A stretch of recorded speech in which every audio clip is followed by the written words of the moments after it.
بادشاہ نے اپنی بیٹی کا رشتہ دے دیا، ہاجرہ کا رشتہ دے دیا۔ شہزادی جس نے نو عمری میں، جوان عمر میں اس بوڑھے باپ شوہر کے ساتھ ہجرت کی، اس وجہ سے ہجرت ان کا نام ہی ہاجرہ بن گیا۔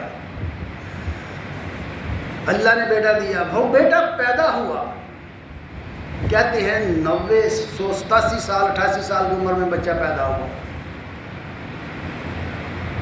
کتنی عمر ہے تصور کر سکتا آدمی؟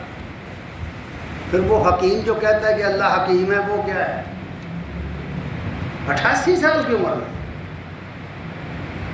فلما بلغ معه السعي، پھر وہ بچہ جب کام کے قابل ہو گیا، دوڑ بھاگ کے قابل ہو گیا، اس میں 15-16 سال اس کی عمر ہو گئی، 14-15 سال عمر ہو گئی۔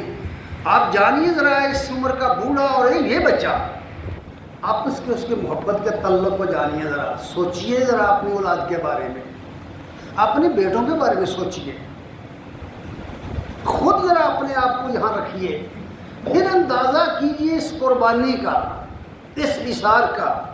تو کہتے ہیں قال یا بنیا، اے میرے بیٹے، انی ارا فی المنام انی اذبحک، میں خواب دیکھ رہا ہوں کہ تجھے خواب میں ذبح کر رہا ہوں، کر دیا نہیں کہا، کر رہا ہوں۔ فانظر ماذا تری، تو ذرا غور کر کے مجھے بتا تیرا کیا خیال ہے، کر کے دیکھیے ذرا، اپنے کسی بیٹے سے کوئی اس طرح کی بات کر کے ذرا دیکھیے۔ بلکہ یہ ہو نہیں سکتا، بات تو یہ ضرورت نہیں کر رہا، لیکن مقام ابراہیم کا اگر خلیل کا لینا ہے، خلت کا مقام لینا ہے، تو درجہ دیکھ لیجئے کیا ہے، کون سی آزمائش ہے۔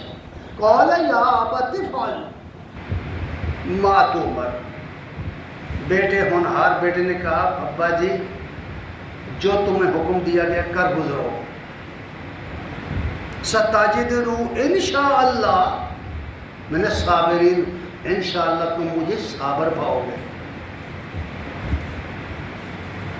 حضرات گرامی قدر غور ذرا کیجئے، یہ فیضان نظر تھا کہ مکتب کی کرامت تھی، سکھائے کس نے اسماعیل کو آداب فرزندی۔ وآخر دعوانا الحمدللہ رب العالمین۔